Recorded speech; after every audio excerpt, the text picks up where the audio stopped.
সিনেমার পর্দার বাইরেও অনেকেই ভয় পান খল অভিনেতা মেহের সওদাগরকে। তাদের মধ্যে একজন ভাতিজি আশা। তবে আজ ভয় পাওয়া ভাতিজির ফোনেই জীবনের একটি বিশেষ দিনের কথা স্মরণ এসেছে মেশার। প্রিয় মানুষের সঙ্গে আনুষ্ঠানিকভাবে পথ চলার ২৭ বছর আজ। আজকের মেহের সওদাগরের খ্যাতির নাম পুরো কৃতিত্বই দিতে চান স্ত্রী মিতাকে।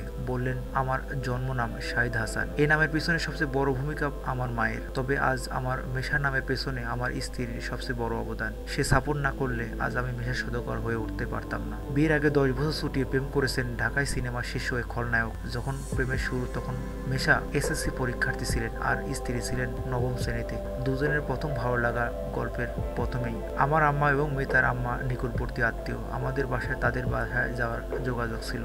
প্রথম দেখাতেই মিতাকে যে জিনিসটি পছন্দ হয় সে তো ঢাকায় লোক। নিজের ড্রেস আপ গেট আপের দিকে খেয়াল করতাম, পড়াশোনার দিকে খেয়াল করতাম না। কিন্তু মিতা 5-এ বৃত্তি পাওয়ায় তার প্রতি আমার বেশি ভালো লাগে। তবে মিশাকে প্রথম একটি চিঠি দিয়েছিলেন স্ত্রী মিতা নিজেই।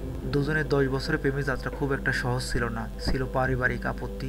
সেই গল্পে মিশা জানালেন মিতা চট্টগ্রাম মেডিকেলে চান্স পেয়েছিল। আমি সেখানে দেখা করতে গিয়েছিলাম। সেই খবর ওর আব্বা ওর জন্য সেখানে বন্ধ করে দিয়ে ঢাকা বিশ্ববিদ্যালয়ের পদার্থ বিজ্ঞানে ভর্তি করেছিলেন। এছাড়া আরও অনেক ঝামেলা গেছে আমাদের, কিন্তু আমরা দুজনকে ছাড়িনি। একবার এক ছেলের সঙ্গে বিয়ে করে বিদেশে পাঠাতে চেয়েছিলেন, তখনই আমরা বিয়ে করে ফেলি।